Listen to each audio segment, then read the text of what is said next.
edisi ke-44 tentang buku Pujangga Manik, Gunung Sembung dan Hulu Citarum yang ditulis oleh dua penulis ini ya, Kang Gelar sama Kang Karguna gitu.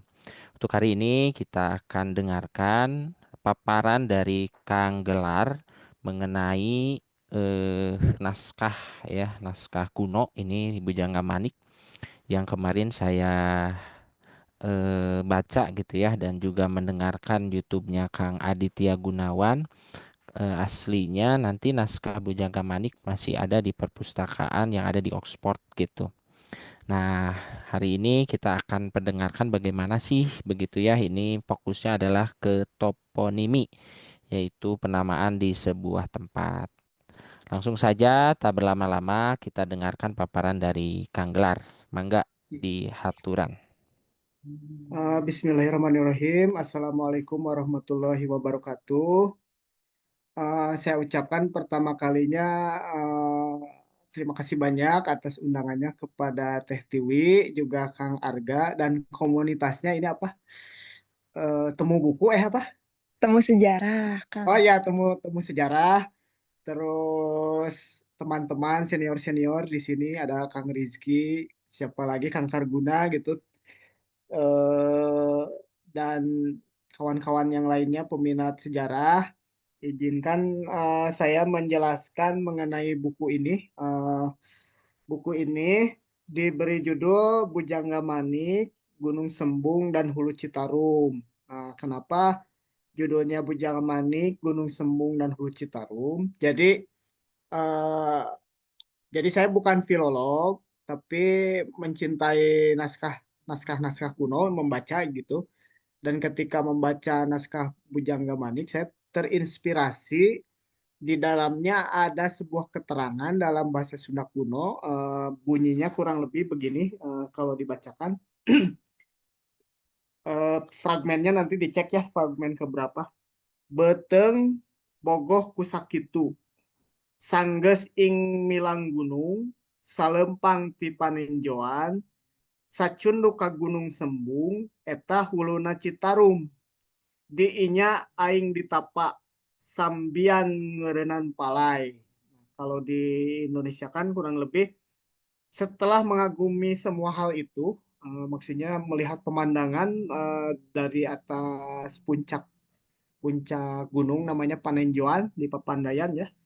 Setelah mengagumi semua hal itu, setelah melihat pegunungan, setelah meninggalkan Panenjoan, nah lalu dia meninggalkan Panenjoan, setiba di Gunung Sembung. Nah, dia tiba di Gunung Sembung, eh, katanya yang merupakan hulu Sungai Citarum. Di sana aku tinggal di Mandala sambil melepas lelah gitu, bertapa, melakukan aktivitas apa spiritualitas. Di sana ada semacam pemondokan juga. Tapi yang menarik setelah membaca di naskah Bujangga Manik khususnya ya, yang disebut tapa itu nggak sekadar bersemedi atau melakukan yoga aja, tapi melakukan aktivitas termasuk berkebun, merenovasi pemondokan, shelter gitu ya. Termasuk di sana aktivitas membaca naskah-naskah kuno dari yang lebih kuno dari masa hidupnya gitu. Membaca naskah-naskah dan menerjemahkannya. Jadi kemungkinan di sana juga ada sumber-sumber arsip lokal gitu ya. Nah, naskah Bujangga Manik memang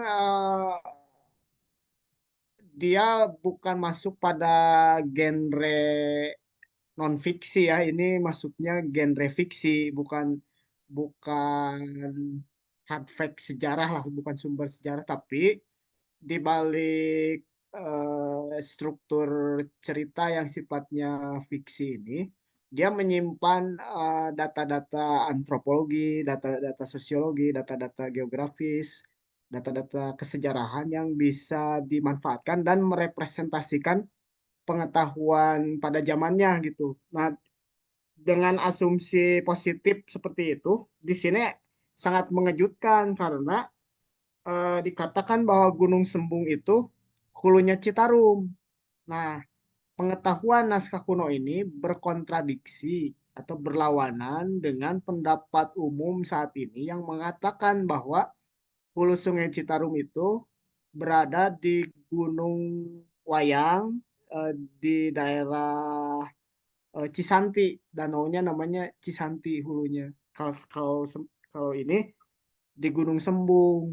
Nah, dari situ menimbulkan sebuah pertanyaan ya, apakah mungkin aja ya Gunung Wayang itu mungkin dulu namanya Cisanti atau oh mungkin ini namanya Cisanti dan maksudnya Gunung Wayang, tapi di dalam naskah Bujang Manik disebutkan juga eksistensi nama Cisanti ada, sudah tertulis pada zaman itu juga ada, termasuk nama Gunung Wayang juga ada, nama Malabar juga kalau nggak salah juga ada. Berarti eh, Gunung Sembung ini jelas merupakan proper name, sebuah identitas yang spesifik yang merujuk pada nama tempat. Nah, itu menjadi teka-teki yang menarik.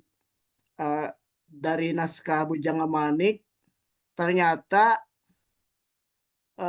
di apa di naskah Bujang Manik coba dikoherensikan ya, antara satu satu fragmen dengan fragmen lain, termasuk di sana mengecek yang fragmen Cisanti dan Gunung Wayang.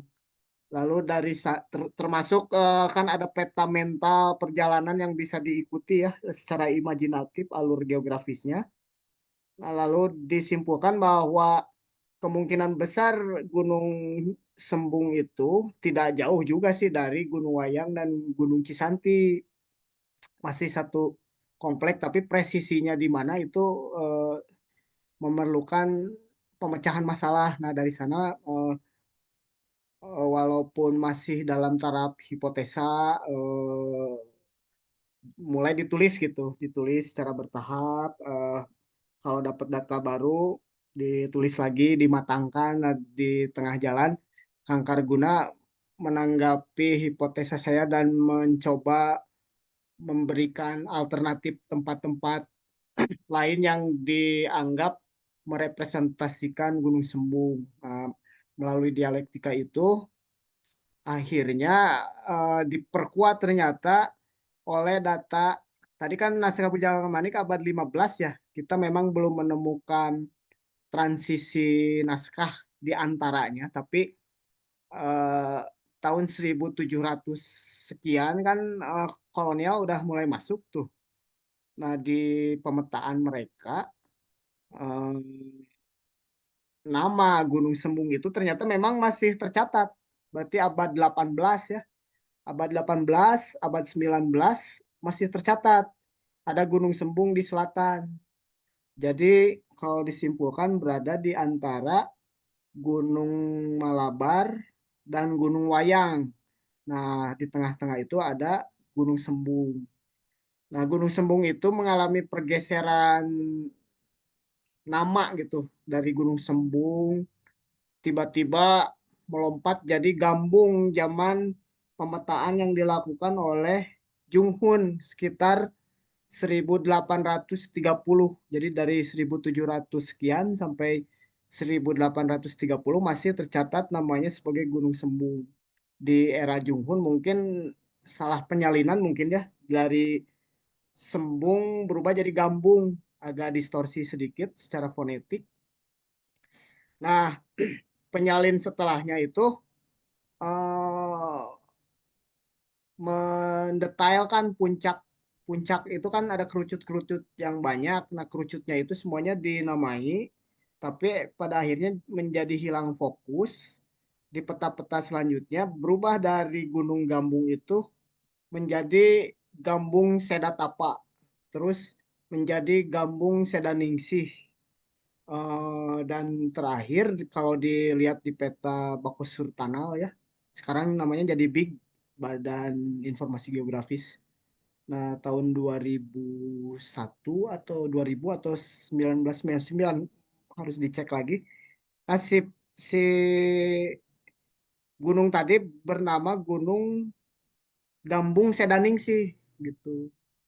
Nah, karena tren tren itu terus bergeser. Nah, para pendaki gunung, terus komunitas pecinta alam setempat, Karang Taruna, akhir-akhir ini menamai tempat itu sebagai Gunung Artapela. Terus makin populer ketika Firsa Besari naik ke gunung itu. Uh, dan gunung itu menjadi terkenal saat ini jadi daerah kunjungan pendakian lah, karena view-nya menarik juga. Nah, jadi kurang lebih dapat disimpulkan bahwa apa yang ditulis dalam karya sastra, jadi Bujang Manik itu tokoh sastra, bukan tokoh historik, tapi dia sepertinya merepresentasikan peminjaman karakter lah gitu pada eranya. Nah, eh, dari abad 15 itu ternyata masih tercatat hingga abad ke-19 pertengahan, lalu lalu berubah. Nah, di naskah itu kalau dikoherensikan, di bawah Gunung Sembung itu ada suatu mandala atau disebut juga kabuyutan ya, tempat yang disucikan untuk melakukan belajar agama, aktivitas keagamaan para kaum pendeta gitulah, Brahmana atau Yogi gitu, eh, termasuk menerjemahkan naskah-naskah. Nah, namanya Mandala Betung, Mandala Betung. Dan pada kenyataannya di sekitar Gunung Sembung sampai hari ini, danaunya itu di peta-peta kolonial masih disebut dengan Danau Cibitung, Danau Cibitung. Juga ada tempat perkampungan namanya Kampung Cibitung. Eh, Berarti itu kita melihatnya sebagai kontinuitas dari pergeseran nama Mandala Betung. Nah, sumber airnya itu danau tadi namanya Cibitung. Terus disebut juga di peta lebih muda dan sekarang ini dinamai Danau Danau Cibitung. Jadi melalui tracing naskah secara filologi, pemanfaatan aspek filologi dan arsip-arsip kolonial, baik teks maupun peta dapat direkonstruksi ulang posisi geografis atau koordinat yang disebut dengan Hulu Sungai Citarum versi kosmologi kuno ya, dalam hal ini kosmologi Pajajaran yang memaknai Hulu Sungai Citarum itu titik terpanjang terjauhnya itu ke kalau sekarang namanya Cibitung di kaki Gunung Artapela. Nah, kalau dibandingkan, apakah Pulau C Santi dengan demikian salah?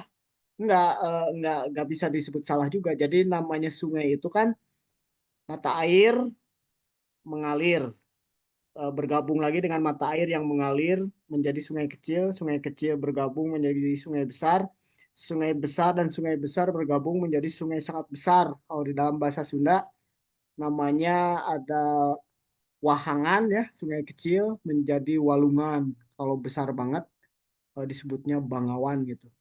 Nah, dari Gunung Wayang turun ke Cisanti.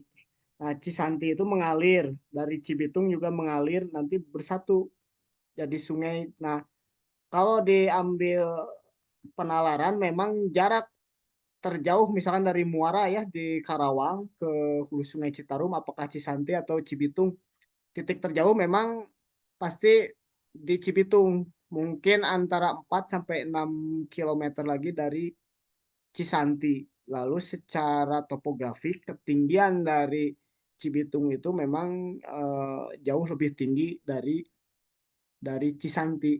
Nah, kesimpulan dalam penelaahan naskah kuno itu eh, dapat tervalidasi melalui naskah-naskah kolonial, apakah dengan membaca buku yang diterjemahkan oleh Kang Karguna ya, ada buku apa karangan Andries de Wilde, di sana juga masih dijelaskan yang disebut hulu Sungai Citarum itu namanya eh, Gunung Sembung. Bahkan masih ada sketsa hasil ekspedisi yang melukiskan kawasan Gunung Sembung dengan di sana disebutnya teh Rivier Ospring gitulah, Ospring Citarum gitu lah, Van Citarum atau apa nanti bisa dicek lagi. Cuma suplemen-suplemen tambahan itu belum dimasukkan ke dalam buku.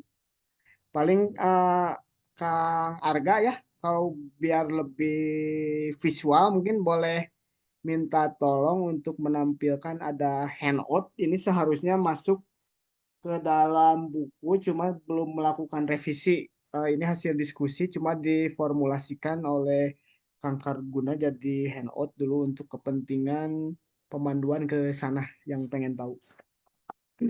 Oh, siap, Kang. Sekedar. Iya.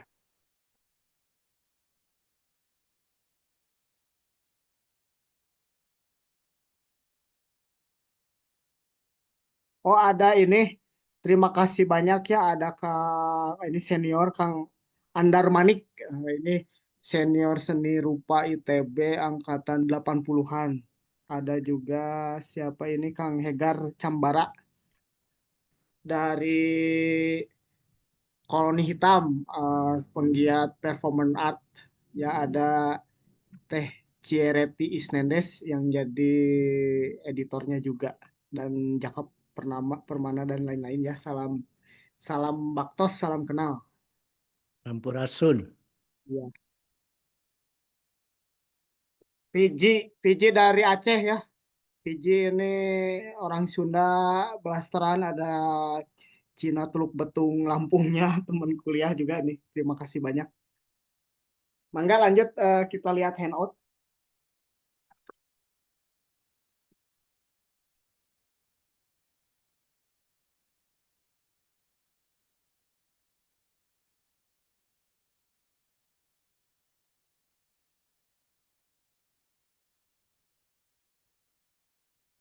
Biar lebih ini ya, ke bawah aja lah, kita langsung ke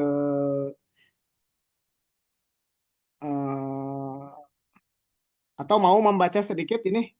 Nah, ini mah tadi udah ya. Ada Beteng Bogoh Kusakitu. Nah, ini sumber inspirasi dari naskah kuno. Jadi satu naskah kuno aja dan hanya satu frase kalau dipelajari dengan baik itu jadi pengetahuan.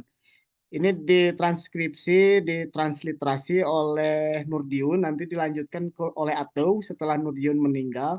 Tapi karena hormat Ateu tetap mencantumkan nama Nurdiun yang sudah meninggal sebagai karya bersama tahun 2006 di dalam buku Tri Old Sundanisipum. Di dalamnya ada naskah Bujang Manik, naskah Sri Ajnyana, dan Putra Rama dan Rahwana. Beteng bogoh kusakitu sanggeus milang gunung saleumpang ti panenjoan sacundu ka gunung sembung eta huluna Citarum. Di inya aing ditapa sambian ngeureunnan palai. Tapi ada transkripsi alternatif sekarang oleh anak muda ya, generasi tahun 80-an, kuliah di Belanda tapi orang Inggris, namanya uh, A.J. West, Alexander Joseph West, uh, berupa tesis, nanti bisa dicari. Nah, di sini dalam buku The Pranger Regenshaven of Java Legend ya, karya Andres de Wilde, ini tuan tanah dulu dari Bandung sampai Sukabumi. Di sana kalau diterjemahkan ke bahasa Indonesia dalam karya Karguna Purnama Harja, Sungai Citarum yang hulunya berada di Gunung Sembung di Kabupaten Bandung mengikuti kontur alam di beberapa tempat di pegunungan, dan karena biayanya yang rendah masih dapat diperbaiki dan diperlebar. Jadi orang Belanda melakukan analisa tentang sungai, bahkan dari Muara Citarum itu dulu dikatakan bisa sampai ke sekitar Raja Mandala, perahu kecil. Selanjutnya ke bawah aja. Nah, ini sedikit hasil penelusuran data, catatan tertulis ya, biar bukti ya kita. Over the hoogte, maaf ya bahasa Belandanya, ini mah otodidak aja. Pokoknya over the hoogte and verder naturleidsch gitulah pokoknya. Ini and growth antar rivieren foreign katanya. Terus Citarum, de Nabis, dan Sembung Outspring. On Spring. Ini kalau ke Inggris kan jadi Offspring ya. Sama aja gitu. Sejumlah besar sungai mengalirkan air di sisi barat sungai tersebut dan ke selatan menuju ke laut. Namun di utara hampir semuanya bergabung dengan Sungai Citarum yang hulunya dekat Gunung Sumbung ditulisnya. Tapi kurang lebih kan maksudnya sama ya, Sembung. Atau mungkin ketika dibunyikan ejahan zaman dulu oleh orang Belanda mungkin bunyinya sebenarnya Sembung gitu, bukan distorsi. Di bawah ada lagi tulisan tahun 1846 nih masih tercatat. Citarum on Springenandenberg, Berg gunung ya, Berg mountain gitu, Berg Sembung, in head Regenschaft Bandung. Regenschaft mah kabupaten, kalau Regenshafen residen atau disebut juga keadipatian. Citarum yang muncul dari Gunung Sembung di Kabupaten Bandung melewati Kabupaten Cianjur dan bermuara ke Laut Tanjung Kerawang yang dapat dilewati perahu-perahu besar hingga mencapai Bandung dalam waktu 50 jam. Sebuah jembatan besar di atas Sungai Citarum tersebut yang terletak di antara Cisokan dan Bandung pada jalur Jalan Raya Pos di Pulau Jawa telah tersapu bersih oleh banjir bandang yang dahsyat pada bulan April tahun 1837. Pertama kali ada berita banjir di Bandung sebenarnya tahun ini 1837. Sebelumnya kayaknya belum ada catatan yang mengatakan Bandung banjir dan sebagainya. Satu, selain emang karakteristik Bandung itu daerah air, berawa-rawa, naturnya seperti itu, harusnya konstruk rumah dan lain sebagainya menyesuaikan. Kedua, dalam perspektif zaman dulu itu justru berkah, alur lalu lintas laut kan lewat sungai. Yang kedua, kemungkinan juga dipicu oleh era-era ini mulai ada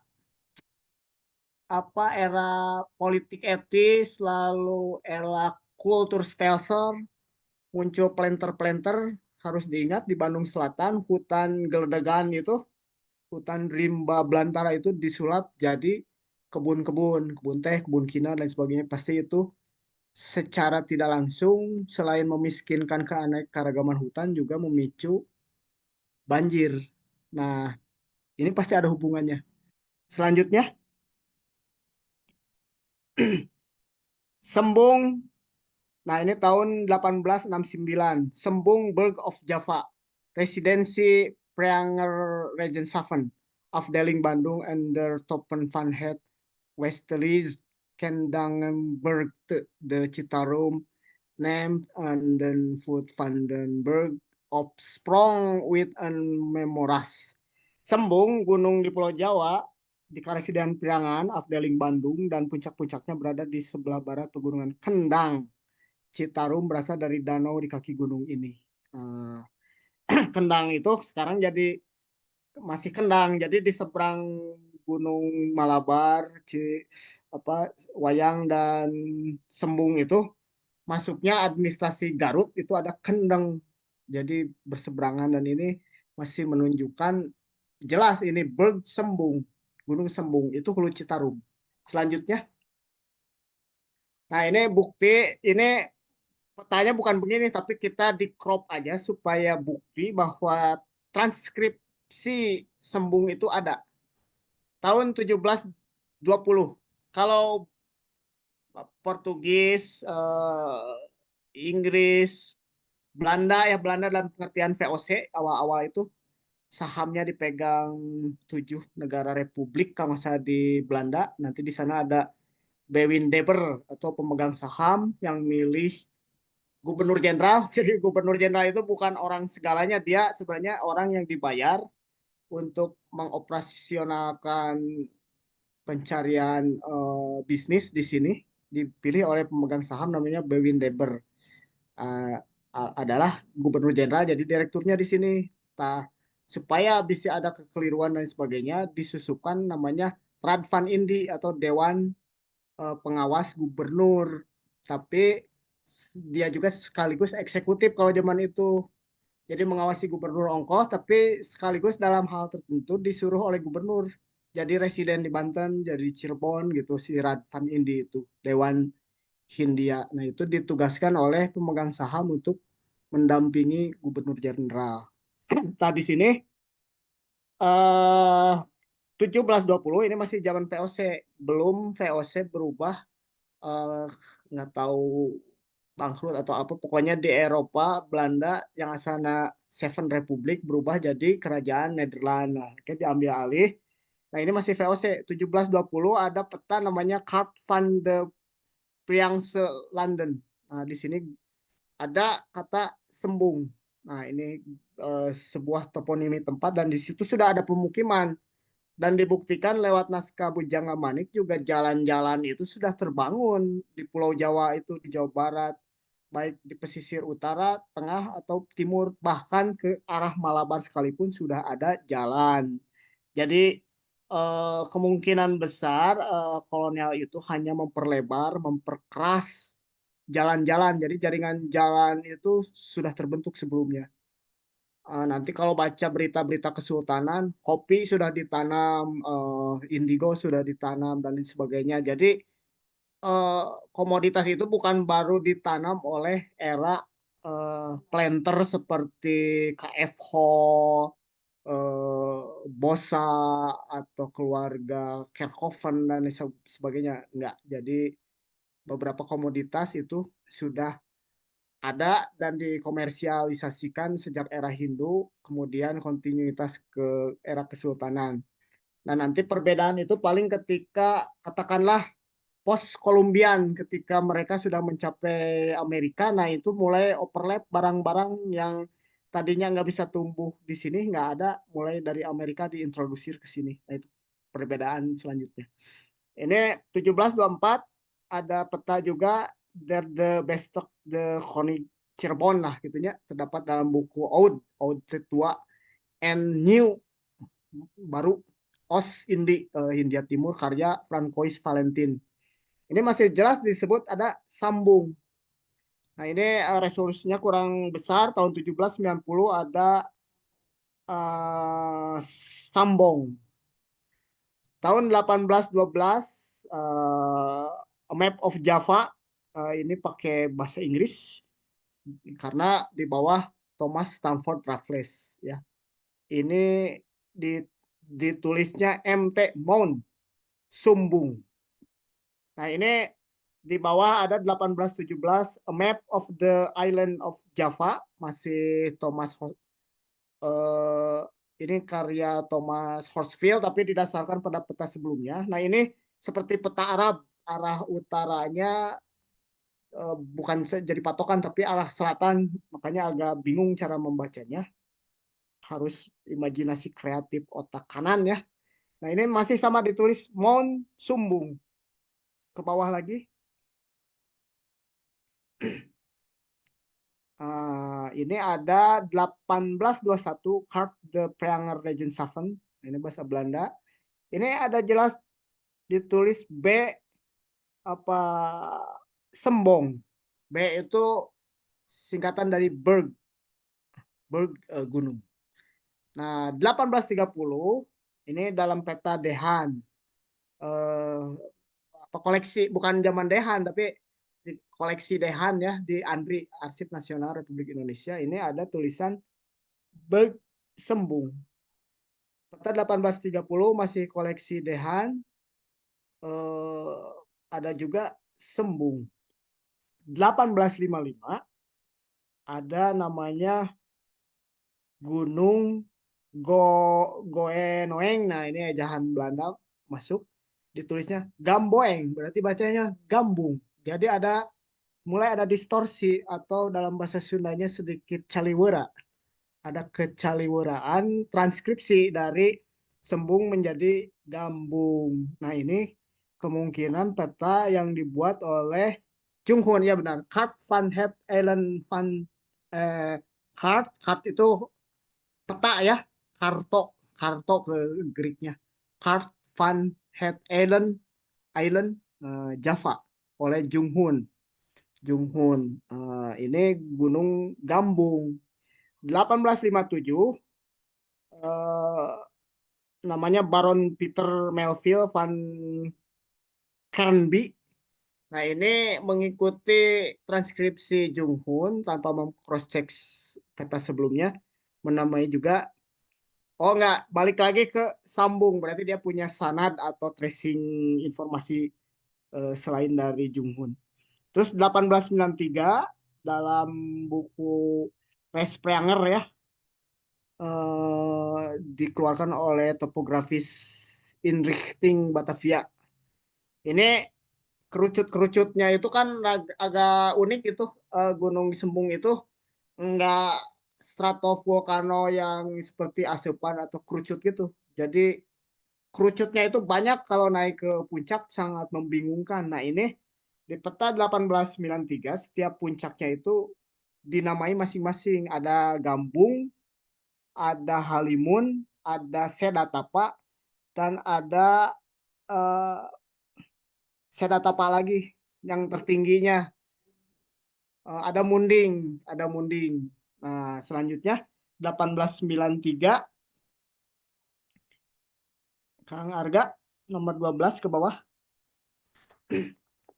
Nah, ini di peta ini tidak dianggap penting si nama Gunung Sembung mulai hilang. Mungkin dia melihat bahwa Gunung Sembung itu bukan sebuah gunung yang sifatnya mandiri, identitasnya dia terintegrasi dengan Malabar sehingga tidak memiliki fokus di sini. Tapi di bawah apa yang disebut dengan Gunung Sembung itu masih ditulis di sini sebuah danau yang kalau dibandingkan dengan peta yang sama di situ Cisanti itu ada tapi justru lebih kecil. Jadi Cisanti menjadi besar itu karena uh, di revitalisasi ya. Mungkin di sekitar tahun-tahun 2000-an. Tapi faktanya pada tahun 1893 posisi Gunung Sembung Danau Cibitung itu jauh lebih besar gitu dari Cisanti dan lebih utama. Selanjutnya 1894 ini nama-nama itu hilang, Sembung terdistrak jadi Mundingnya. Tadi bekas kerucut salah satu dari 4 itu yang Munding dipakai. Di 1896 karya RDM Verbik. Nah, ini Gunung Gambung. Ini Melayu sudah diadopsi atau Sunda sudah diadopsi. Jadi gunung G-nya Gunung Gambung. Tapi sedatapanya ada. Nah, ini danau lebih kuat terlihat 1928 dalam Bandung Environs oleh Walter Freden Official Tourist Bureau. Nah, ini sudah mulai berkembang wisata-wisata ya, jalur-jalur ke selatan, berarti bukan dibuat baru tapi diperkeras dan diperlebar dan dipernyaman gitu. Di sini nama Sembung menghilang, tapi bentukan puncaknya ada dan danaunya ada, yaitu D untuk kependekan dari danau dan Cibitung. Tadi di naskah kuno udah dikatakan namanya Mandala Betung. Terus 1938 motor trip round Mount Malabar and to the Pepandayan Creator oleh J. Hoff. Ini era-era wisata lah ya. Tangkuban juga mulai dieksplorasi dan sebagainya. Selanjutnya, nah ini udah dekat ada US Army Military Service Map ya, lembar 39 XLD gitu. Nah, ini namanya Gunung Gambung dalam kurung Sedatapah. Jadi mengikuti yang tadi di kurungan Sedatapah atau sinonim gitu ya. Peta tahun 1999 ini dikeluarkan oleh Bako Surtanal pada lembar Lebaksari. Ini disebut Gunung Gambung Sedaningsih. Asalnya Gambung Sedatapa jadi Sedaningsih. Nah, ini di Google Maps sekarang yang lebih menonjol itu bukan Gambung Sedaningsih, ada pergeseran. Kita mengakses di tahun 2022 pada saat pembuatan buku Google Map 17 Februari 2022. Ini namanya jadi Artapela gitu. Jadi ada ketidakstabilan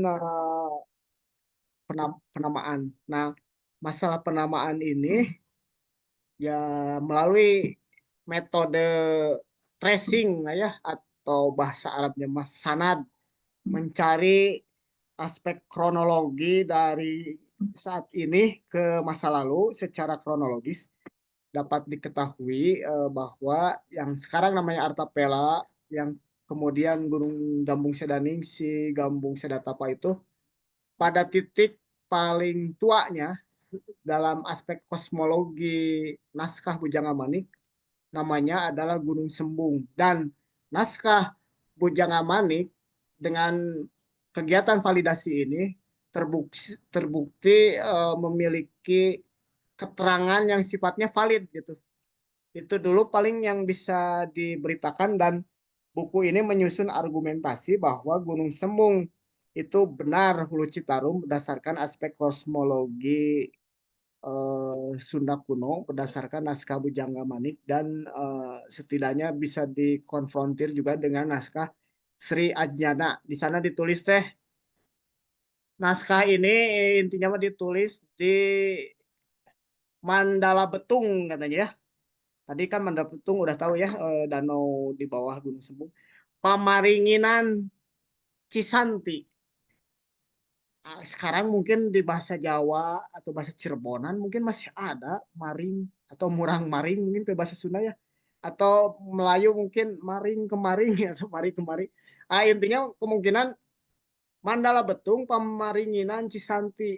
Intinya Mandala Betung itu adalah suatu tempat yang bisa diakses melalui atau ketika kita setelah melalui Cisanti itu jadi dekat, jadi perfect. Hasil riset menunjukkan absolut berdasarkan data arsip dan peta, koordinatnya oke, dan itu oke, itu hulu Sungai Citarum itu Gunung Sembung dan eh, Mandala Betung. Eh, itu dulu mungkin Teh Tiwi dan Kang Arga. Oke Kang, hatur nuhun pisan. Tadi sudah memaparkan ya begitu jelas dan juga kronologis.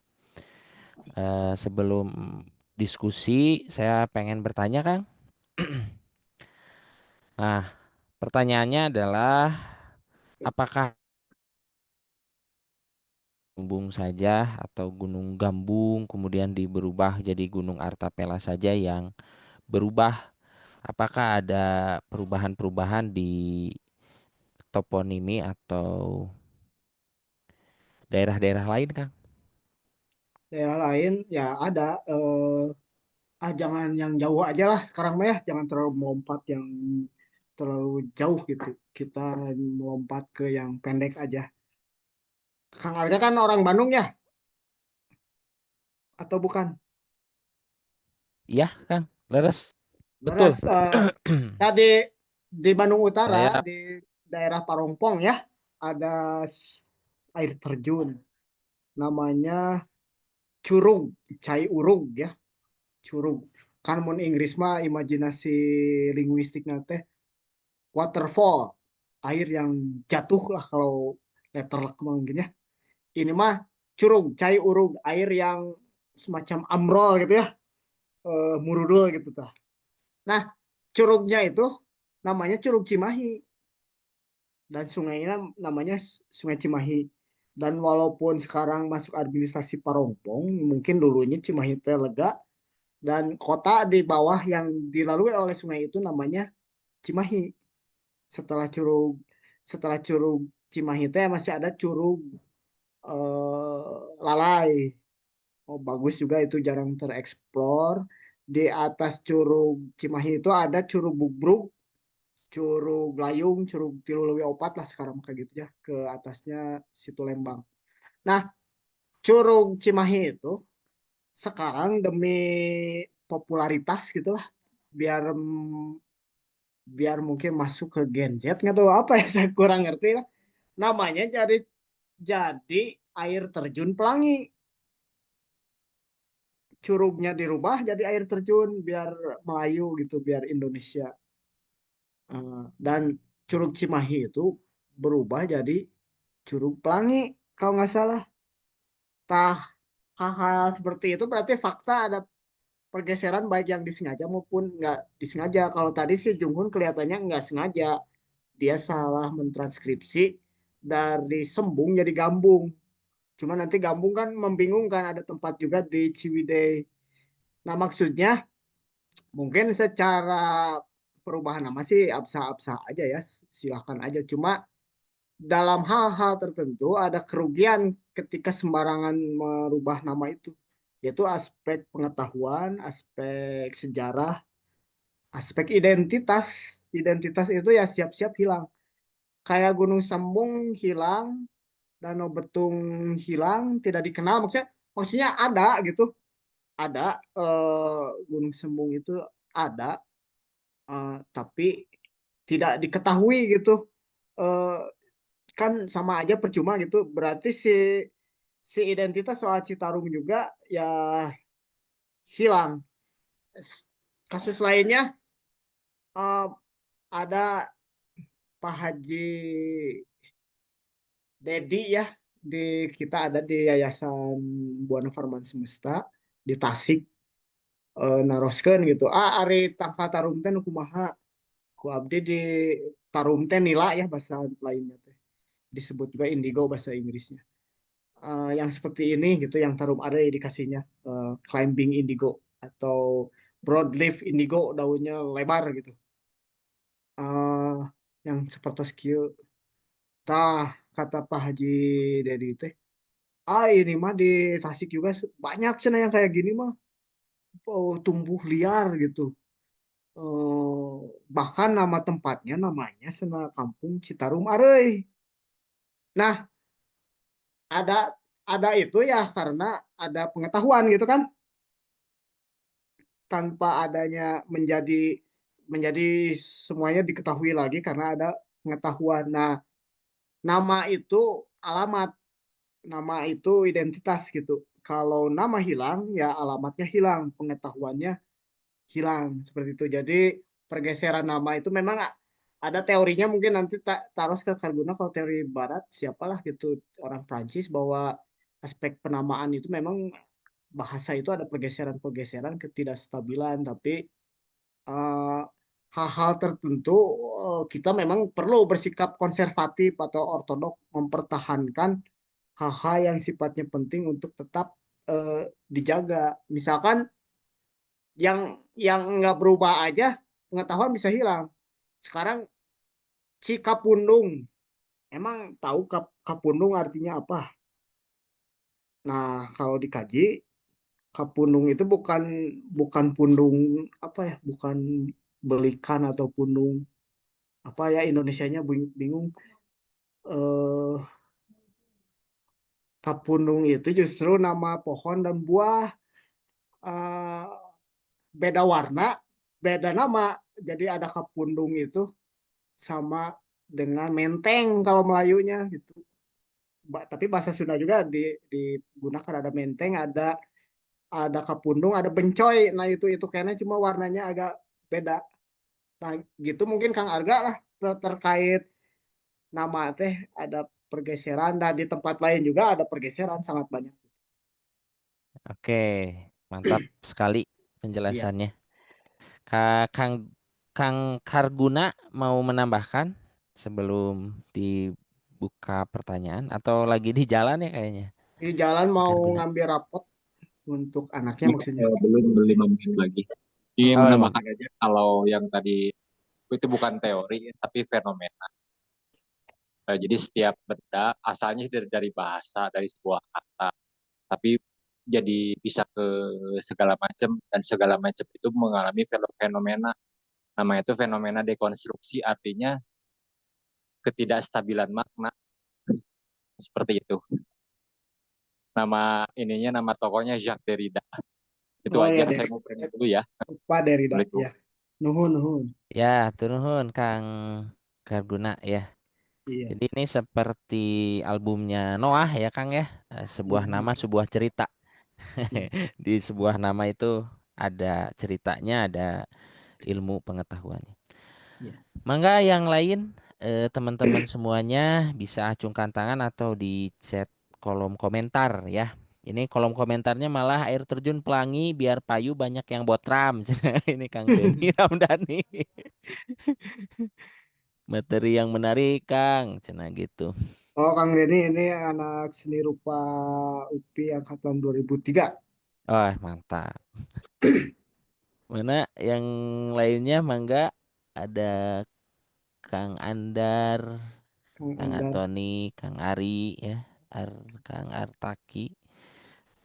Teman-teman semuanya silahkan boleh ada pertanyaan atau Iya. kita berdiskusi ya biar lebih hangat lagi suasana malam ini. Mohon. Boleh saya ngadabrul? Oh, mangga. Senior. Kang Andar Manik, mangga. Iya, enggak. Kang Gelar, Mohon Kang. kan sekarang banyak sekali ya perubahan-perubahan juga pakai Iya, nama-nama yang berubah gitu ya. iya. Nama-nama baru. Nama-nama baru. Eh, Nama-nama baru dengan tujuan pemasaran gitu ya. Misalkan regensi apa, terus regensi apa gitu. Nah, dalam rangka menertibkan gitu ya. Satu dari sisi kesejarahan, kedua dari sisi bahasa gitu ya. Iya. Itu tuh kan perlu ada usulan di regulasi ya. Nah, kira-kira siapa nih yang bisa mengusulkan itu? Apakah Balai Bahasa atau siapa gitu ya?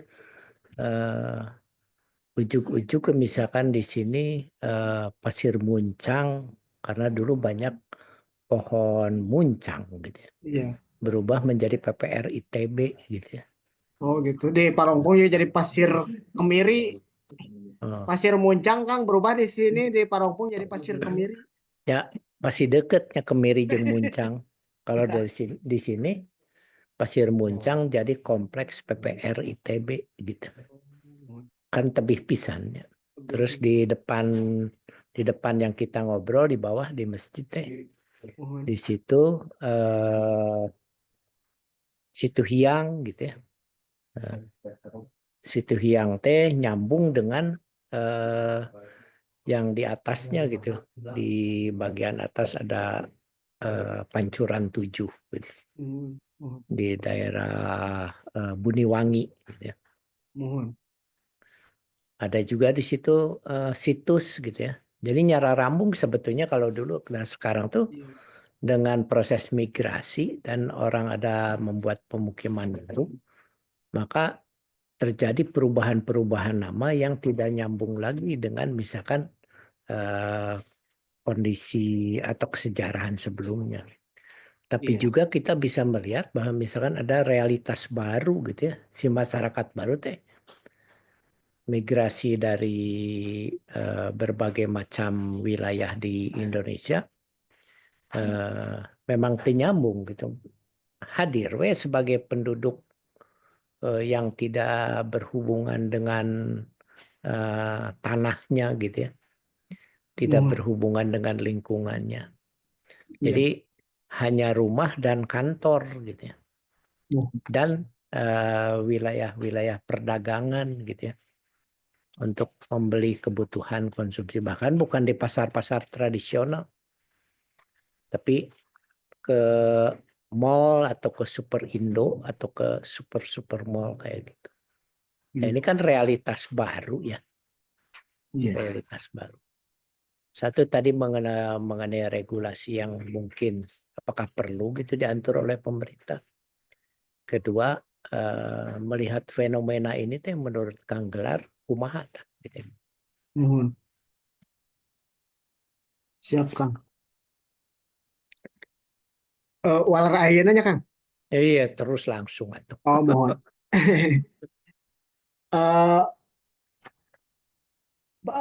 upami kalau kalau berbicara tentang regulasi, ya kalau saya masih termasuk aliran yang konservatif. Ya, konservatif dalam pengertian bagus mah ya kan mengkonservasi ya, memelihara. Ada saya teringat kata-kata mutiara dari penyair Afrika siapa Baba Diom gitu. In the end katanya we conserve only what we love. We love only what we understand. We understand only what we thought lah kurang lebih gitu kan. Jadi pada akhirnya kita akan mencintai in the end we conserve, kita akan melestarikan atau memelihara atau menjaga apa yang kita cintai, dan yang kita cintai itu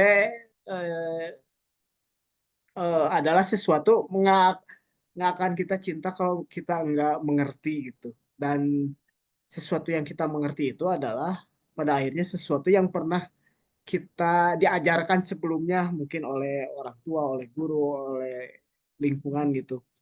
Nah, eh, konservasi terhadap nama-nama tempat itu kalau kita bisa understand gitu, bisa mengerti.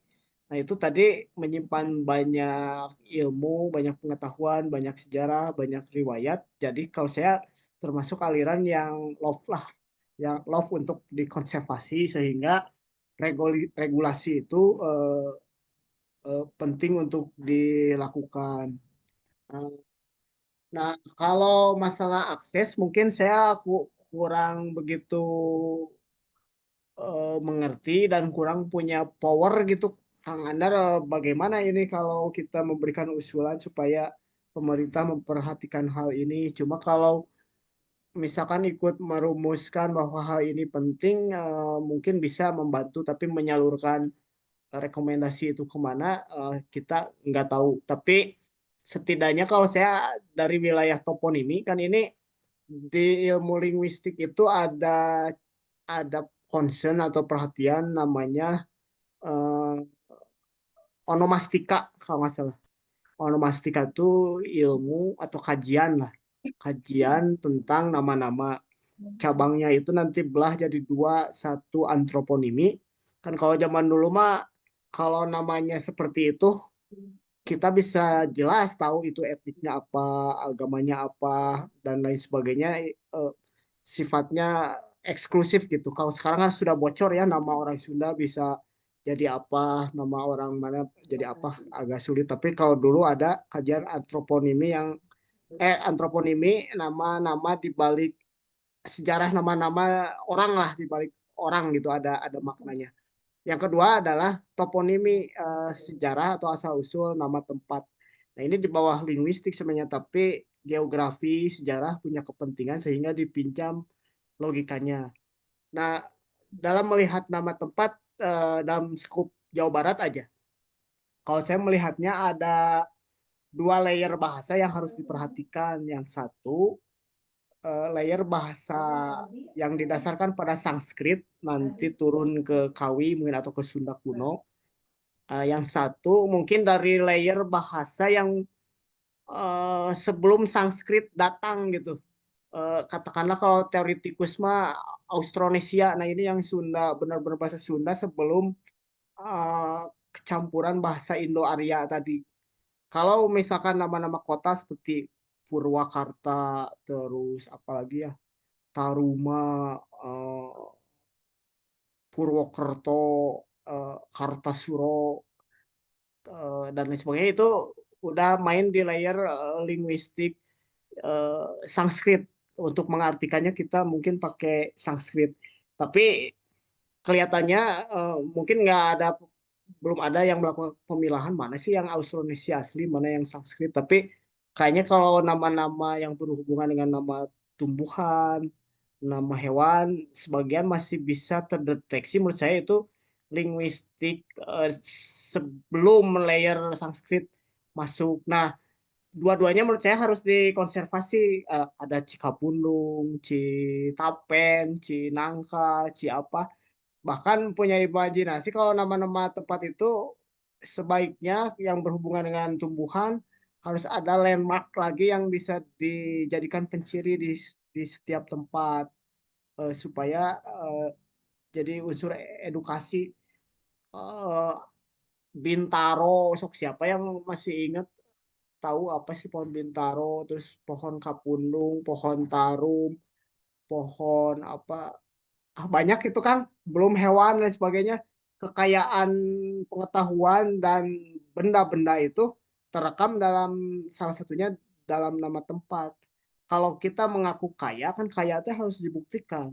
Misalkan hutannya kaya, hewannya kaya, tumbuhannya kaya, berarti kita harus mampu menginventarisasi. Nah, untuk merevitalisasi kekayaan itu salah satunya bisa dilakukan lewat konservasi atau revitalisasi nama tempat. Kalau saya mendukung Kang Andar, bagaimana ada kerja kebudayaan, salah satunya memperhatikan lingkungan karena lingkungan juga berhubungan dengan konstruk kebudayaan gitu. Atur nuhun. Siap, atur nuhun. Ya kan sebetulnya kalau misalkan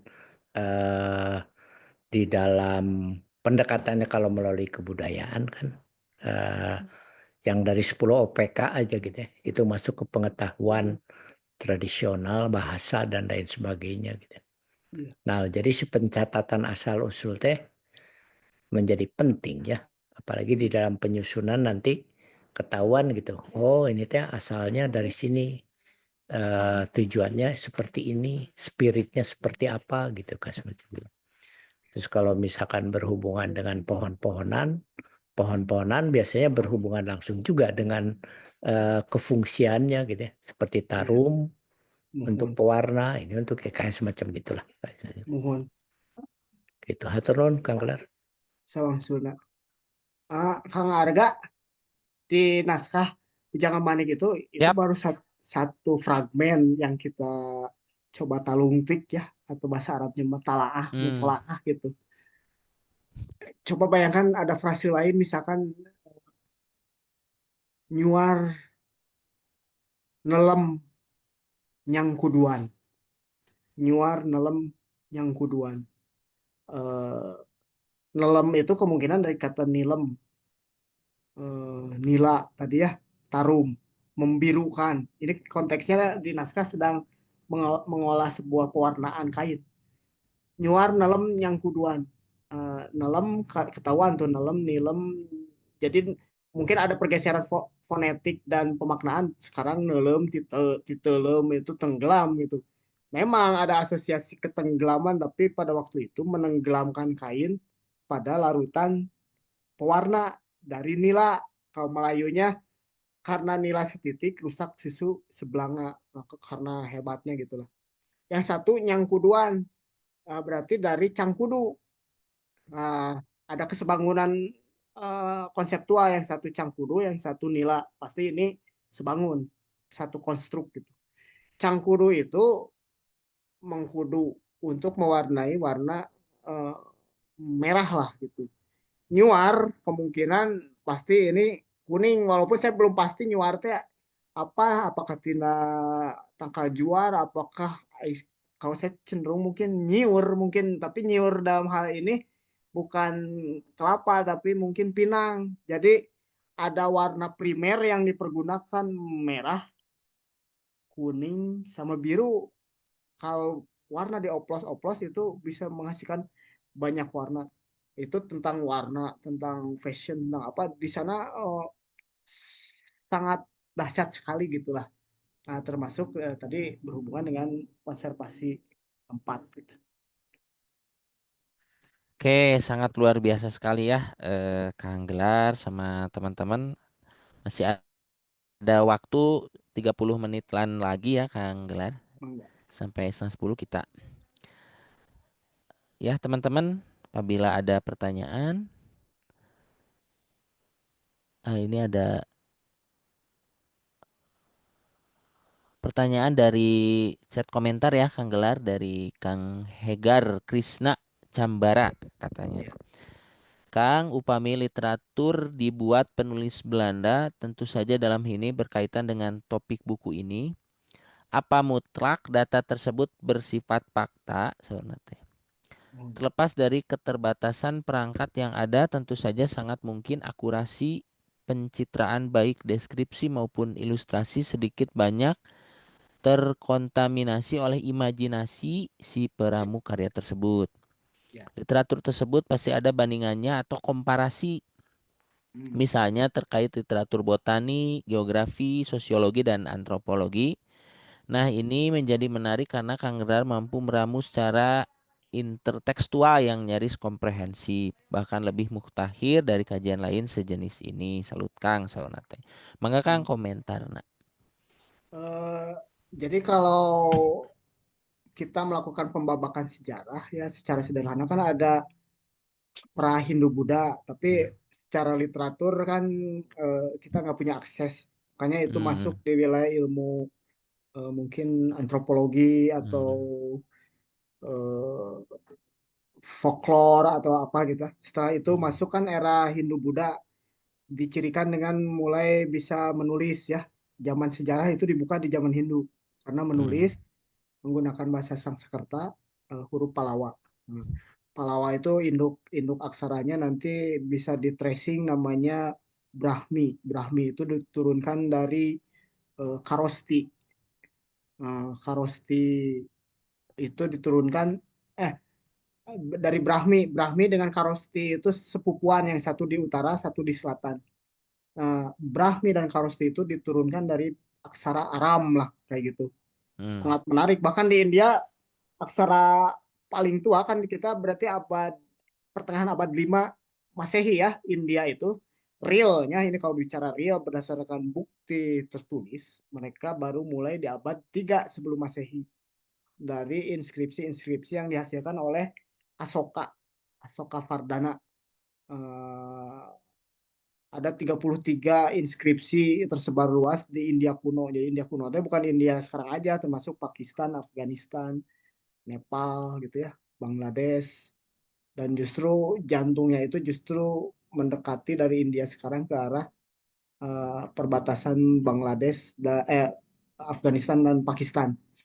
Nah, sangat menarik justru aksara tertuanya itu Greek, Yunani, terus Paleo Hebreu, Hebreu teh Ibrani, bahasa Arab di Quran disebutnya Ifrit, bahasa Ifrit, Hebreu, Paleo Hebreu, bukan Hebreu, Hebreu muda mah diturunkan dari Aramaik.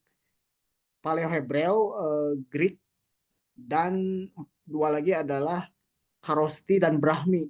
Bahasa yang dipergunakan adalah belum ada Sanskrit, yang adalah Prakrit atau Prakerta, bahasa Aram, dia menulisnya Paleo Hebreu tapi bahasanya Aram. Kalau orang belajar teologi tahu bahasa Yesus atau Nabi Isa teh Aram. Ini ada di India bahasa Aram dan tulisannya Paleo Hebreu. Satu lagi adalah bahasa Greek, bahasa Hebreu, bahasa Aram dan bahasa Prakerta. Itulah pokoknya tadi layer Hindu-Buddha. Jadi sangat menarik. Kita bisa mengkaji lokalitas, tapi koneksi global atau internasional juga tidak bisa dipungkiri. Bukan hanya terjadi zaman sekarang, tapi sejak zaman kuno sudah terjadi. Pra Hindu-Buddha, Hindu-Buddha, lalu masuk era Kesultanan Islam, kan itu harus dipelajari juga. Setelah itu persentuhan Kesultanan ketika datang mulai Portugis, Spanyol gitu ya, Inggris, eh, Belanda gitu. Padahal di situ ya termasuk ada Prancis masuk ketika Napoleon kan. Paris-Pan Java itu dibangun oleh Daendels. Daendels itu di bawah Prancis sebenarnya. Termasuk Denmark sebenarnya, kukulintingan juga di sini dan lain sebagainya. Nah, setelah itu baru kan yang disebut modern lahnya era-era pergerakan kemerdekaan, sejarah-sejarah di seputar itu. Nah, ada sudut pandang yang kurang begitu proporsional, yaitu tentang era kolonial. Kolonial itu kan ada era-era yang sangat sentimental ya, ada pertempuran, ada guntrang yang sangat kuat gitu ya di era-era akhir. Tapi eh, eh, ada dua pola berbeda ketika VOC masuk dengan kolonial dalam pengertian kerajaan Inggris sudah benar-benar settle gitu pola pendekatan. Dan sumber, bayangkan betapa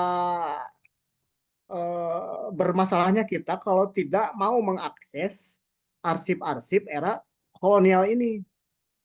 Ada bolong sejarah yang tidak akan bisa dipahami kalau kita tidak membaca kolonial. Terus senalamun membaca arsip kolonial berarti mungkin kita bisa ditipu atau mungkin mereka imajinasinya kurang bagus dan sebagainya.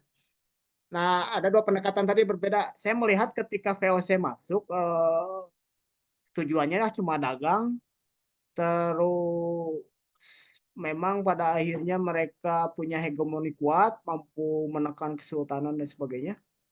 Tapi eh, mereka sebenarnya tidak mau konflik karena konflik itu pada akhirnya rugi banyak modal terbuang untuk biaya perang dan sebagainya. Sebisa mungkin nanti mereka menyelesaikan lagi dengan traktat-traktat baru perjanjian. Dan mereka di era VOC itu belum ikut campur dalam merubah sejarah, belum ikut campur dalam merubah konstruk berpikir dan sebagainya. Mereka memberitakan apa adanya. Kalau agak melayang sedikit pada awal-awal aja, karena ketika mereka sandar ke kita pemetaan tentang pedalaman dan sebagainya, mereka belum tahu gitu. Tapi makin kesini makin tahu, dan biasanya dipandu oge oleh pribumi. Nah, kesaksian-kesaksian sejarah era VOC ini sangat penting. Misalkan ada surat Pangeran Wangsakerta terarsipkan di Kastil Batavia, ada surat Wiradadaha, ada surat Rangga Gede, ada surat Rangga Gempol. Itu dari kesaksian surat kita sendiri, termasuk dari versi VOC. Jadi sangat sangat sayang sekali jika naskah-naskah VOC itu tidak dibaca. Bahkan termasuk seandainya kita hanya membaca naskah Bujang Manik abad 15, kita tidak akan mengetahui bahwa nama Bujangga Manik itu nyata gitu adanya kontinuitas sampai abad 19. Karena dengan membaca naskah kolonial lah kita mampu memvalidasi bahwa naskah Bujangga Manik di era 15 itu benar. Padahal kalau lihat abad 15 di naskah Bujangga Manik ya, kita lagi ada kapal Malaka, katanya ada kapal Pasai, ada kapal apa. Tidak mungkin ada nama Malaka kecuali sudah berdiri Kesultanan Malaka, ada Pasai dan sebagainya. Jadi perlintasan internasional dengan dunia Melayu, Angke dan sebagainya sedang ramai-ramainya, dan kemungkinan itu di era pelayaran Cheng Ho, yang kalau di babat-babat nanti mulai ada arus Datu Kahfi, ada Syekh Kuro dan sebagainya ya. Transisi dari Hindu ke Islam. Nah, beda dengan kita menyikapi arsip-arsip di kolonial akhir. Mungkin itu ada sentimen-sentimen perang kebudayaan, mungkin perang konstruk sejarah. Mereka ingin membuat supaya kolonialisme itu bisa abadi gitu, harus kompatibel dengan struktur kebudayaan yang mereka inginkan, misalkan itu beda lagi. Tapi tetap arsip-arsip yang sifatnya netral, paling tidak dalam pengertian kepentingan murni politik mereka terarsipkan misalkan di Kastil Batavia. Ada salah satunya misalkan Dag Register, Dag Day, kalau ke Inggris Day Register, jadi catatan harian Gubernur Jenderal gitulah, atau laporan ke Gubernur Jenderal, termasuk sampai tahun 1945, 47. Mungkin Kang Rizky di era-era ini bisa bermain, yaitu arsip-arsip yang sifatnya tidak ada kepentingan perang kebudayaan dan sebagainya gitu, masih bisa kita manfaatkan. Kalau tidak, ya kita ada bolong. Karena kalau menurut saya secara pribadi ya, era kolonial itu sebenarnya mah masih perpanjangan era dari kesultanan. Kesultanan yang sudah mulai ditaklukkan atau dihegemoni oleh Eropa. Di situ ada dialektika lah gitu. Jadi mengkaji era kolonial itu sebenarnya mengkaji juga era kesultanan atau turunan eranya, yaitu ketika penguasa-penguasa dalam kekuasaan adipati atau bupati gitu. Itulah Kang Hegar, mungkin daya kritis kita tetap penting untuk melihat, tapi juga bisa bisa dijamin bahwa pada arsip-arsip tertentu mereka belum belum punya kepentingan untuk merubah, misalkan Wangsakerta teh anak Girilaya misalnya dirubah aja di anak siapa gitu.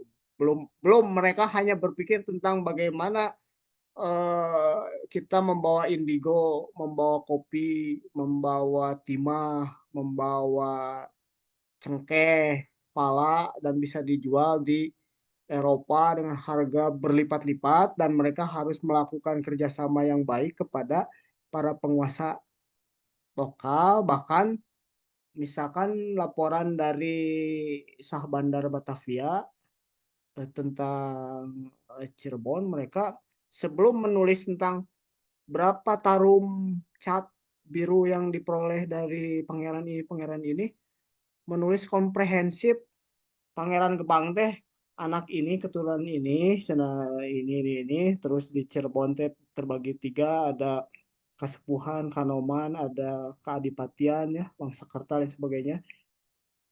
Ntar bawahannya seperti ada Sukapura, penguasanya ini. Mereka mencatat itu teh bukan untuk kepentingan apa gitu, tapi pada masa itu perdagangan itu kita dijalankan oleh kaum nobel juga nobility seperti hanya mereka di Eropa gitu. Pemetaan sosiologis dan antropologis itu penting untuk kepentingan bisnis gitu.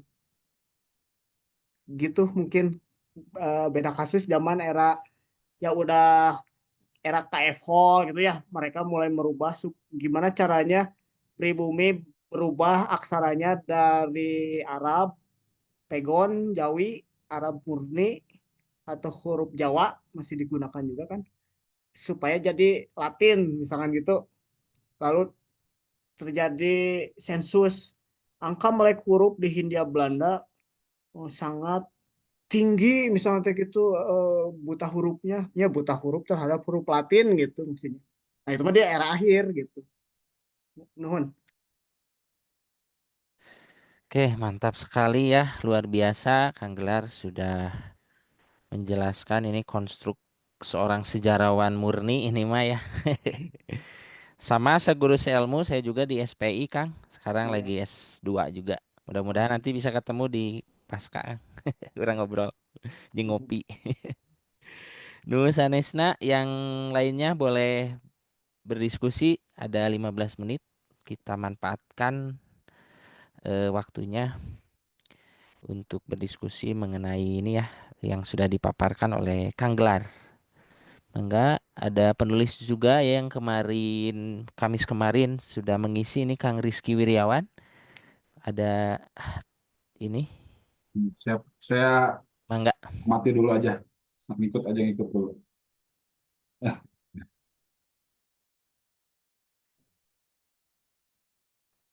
Kumaha Kang Rizky? Telas Kang, telas, telas.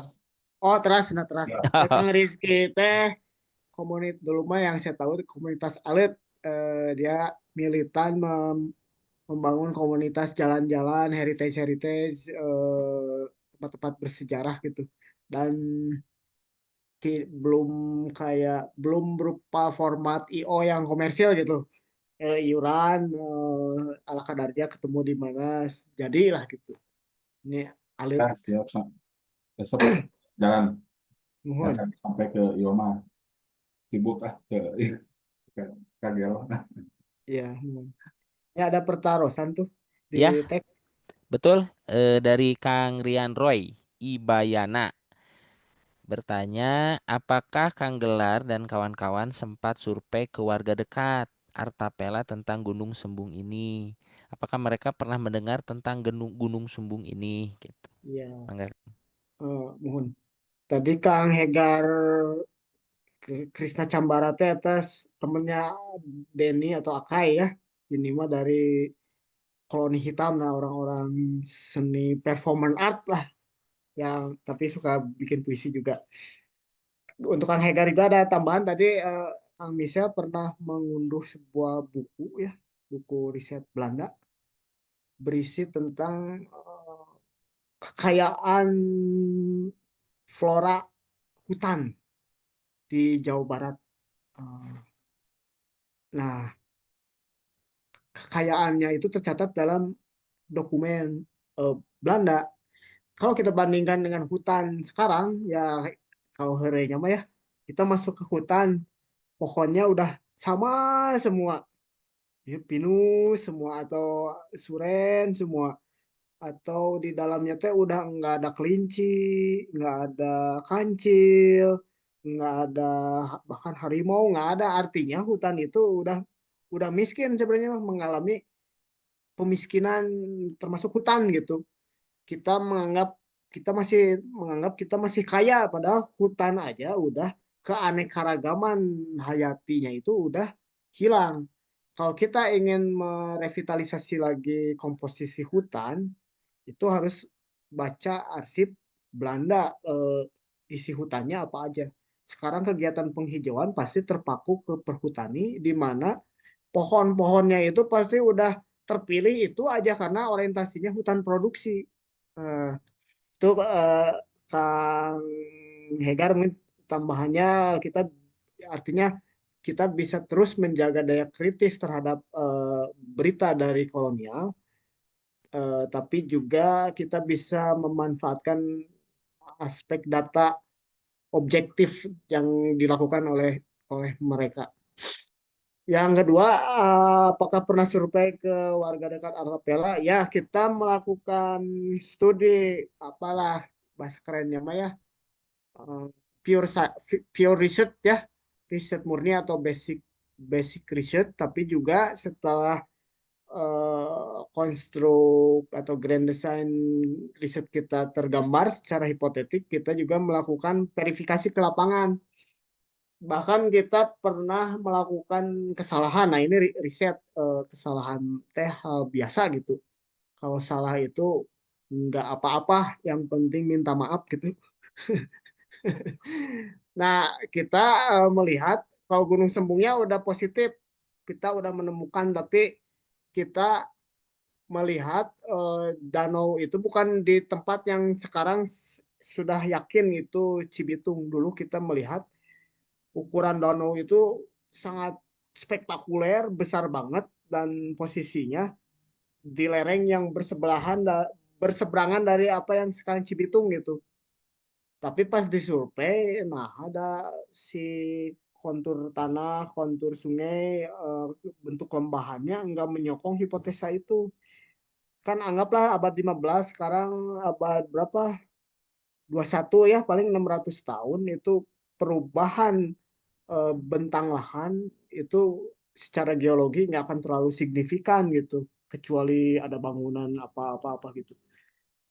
Nah, setelah dianalisa lagi kan kita kecewa tuh, namanya meneliti secara peta udah diketahui ada gitu. Ketika diverifikasi ke lapangan, apa yang kita seharusnya anggap ada danau zaman dulu di sana, tidak, kalau surut lah anggap surut, kenapa gitu, ini lahannya tidak mendukung. Ternyata ya itu tadi kata Kang Hegar, kan proses pemetaan atau dunia kartografi juga berkembang secara bertahap si si Eropa teh. Era-era awal teh pemetaan pesisir gitu, main pesisir semuanya sampai detail gitu, sampai Kastil Batavia dibuat di Sunda Kelapa, mulai melakukan ekspedisi ke dalam. Kan asalnya beli kopi dari Sah Bandar Banten, beli kopi dari Sah Bandar Cirebon, lila-lila menguntungkan, kekuatan lobby dengan pribumi lain, bangsawan lain bisa oke, posisi tekan bagus, dia nggak cukup puas ngambil dari pelabuhan, dia kan ingin ngambil langsung ke sumber kebonnya gitu.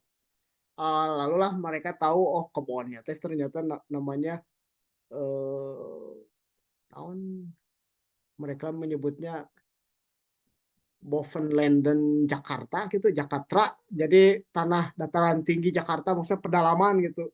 Mereka mulai mengakses namanya Bogor, namanya Sukabumi gitu, terus termasuk Preanger, mereka masuk. Nah, di sana mulai terjadi pemetaan-pemetaan. Jadi mereka punya secara pragmatis sebenarnya ada kepentingan bisnis lah gitu, dan penguasaan eh, sumber daya alam, terutama pertanian pada masa itu. Nah, ketika melakukan pemetaan di wilayah Bandung Selatan, mungkin pasti ada pemandu juga lah. Mereka melakukan pemetaannya belum proporsional gitu. Kalau sekarang geodesi mah presisinya masih belum jelas, besar. Jadi masih perpaduan antara kartografi yang terukur dengan sket, eh, lukisan yang rada bebas gitu. Jadi si gambar danau teh terlalu besar dari apa yang seharusnya, dan posisi lerengnya salah, orientasi utara menjadi selatan. Nah, itu bisa di cross check dengan peta-peta perbaikan yang lainnya. Akhirnya dapat diketahui ternyata kita salah lereng, bukan ke arah Cisanti, Kertasari, si posisi danaunya itu, tapi di lereng sebaliknya, yaitu di arah yang sekarang disebut Marga Mukti, Kecamatan Pangalengan, bukan di Kecamatan Kertasari gitu. Jadi apakah pernah ke lapangan? Pernah untuk melakukan verifikasi, dan kita sempat kecewa dan merubah hipotesa dengan data baru ditemukan sketsa dari hasil ekspedisi tadi Offspring River itulah Citarum. Ada sketsanya, gunungnya sama, masih sama, danaunya masih sama, eh, hamparannya masih sama. Dan sekarang si hamparan itu ada di wilayah Margamukti, masuk ke wilayah pembangkit listrik tenaga panas bumi lah gitu. Terus, apakah mereka pernah mendengar tentang Gunung Sembung ini? Tidak ada lagi yang mengetahui bahwa gunung itu Gunung Sembung. Jadi ingatan manusia itu pendek. Kadang dalam hal-hal tertentu, oral tradisi itu eh, memori kolektifnya pendek gitu. Mungkin itu dari abad 15 ke abad 21 itu nggak sampai informasi itu. Eh, Mungkin untuk hal-hal yang paling penting dalam kehidupan masyarakat dengan oral tradisi mungkin aja ada yang kontinuitasnya terjaga, tapi khusus dalam masalah Gunung Sembung ini hanya dalam waktu 600 tahun mereka sudah lupa. Kalau mau objektif saya sebenarnya bukan 600 tahun tadi, dari abad 15 sampai tahun 1830 mereka masih tahu tentang itu Gunung Sembung. Dari 830 ke sini berarti berapa tahun ya? Dari 1900 ke sini 200, mungkin 250 tahunan lah, ingatan itu putus dan bisa terselamatkan dengan literatur gitu. Wah, mantap sekali ya, luar biasa Kang Gelar dan teman-teman yang sudah menyimak. Saya rasa udah pukul 9.26 ya, Kang. Iya, Alhamdulillah acara kita hari ini bedah tentang buku Bujangga Manik, Gunung Sembung dan Hulu Citarum sekiranya sudah beres ya, Kang ya. mohon. Mudah-mudahan teman-teman semuanya ini mendapatkan insight yang begitu luar biasa dari Kang Gelar. Mudah-mudahan nanti ke depannya bisa kita bertemu secara offline ya. Kita ngobrolin tentang banyak sekali eh, ilmu-ilmu tentang sejarah yang harus kita jaga dan lestarikan sehingga ingatan kolektif itu tetap ada dan juga memiliki apa istilahnya itu rakyat bisa menghargai ya. Sebelum ditutup, mangga saya kembalikan ke Teh Tiwi. Ada Teh Tiwi. Siap, makasih Kak. Ya, Ya, terima kasih juga ke Teh Tiwi sudah ya. Kita memberikan foto dulu mungkin ya? Ya, mangga. Oke, siap. Baik, teman-teman. Boleh banget open cam, yang mau open cam kita foto terlebih dahulu ya. Oke, siap. Kita tunggu yang mau open cam. Oke, lumayan banyak ya. Siap, hatur nuhun. Baik, kita hitung. 1, 2, 3. Boleh ganti gaya. Sekali lagi. 1, 2, 3. Siap. Hatur nuhun pisan Akang Teh. Luar biasa sekali. Kita diskusi setiap Kamis malam. Jadi nanti yang belum gabung di grup boleh banget info ke nomor WA Tiwi. Nanti kita bisa masukin ke grup supaya terinformasi setiap Kamis malamnya buat rutin diskusi. Hatur nuhun sekali lagi buat Kang Gelar, sangat informatif ya. Ini banyak banget pengetahuan baru. Mudah-mudahan jadi pemantik kita untuk terus menggali lingkungan di sekitar kita ya Kang. Karena ternyata dari satu hal aja ini Bujangga Manik bisa wah banyak sekali interpretasinya begitu. Ditunggu juga karya-karya berikutnya Kang Gelar untuk kita bedah lagi di sejarah. Makin sukses, lancar buat S3-nya juga ya. Dan terima kasih juga Kak Arga sudah memoderatori dan teman-teman. Sekali lagi terima kasih, selamat malam, selamat beristirahat, dan sampai jumpa di Kamis malam berikutnya. Terima Terima kasih. kasih, Tati. Mangga. Ya, Gelar wassalamualaikum. juga. Terima kasih. Terima kasih semuanya, Kak Antoni, Kak Vicky, Kak Jaka, Kak Fiji, Mohon. Kang Karguna, ada Teh Malia juga, hatur nuhun, Kang Rizky.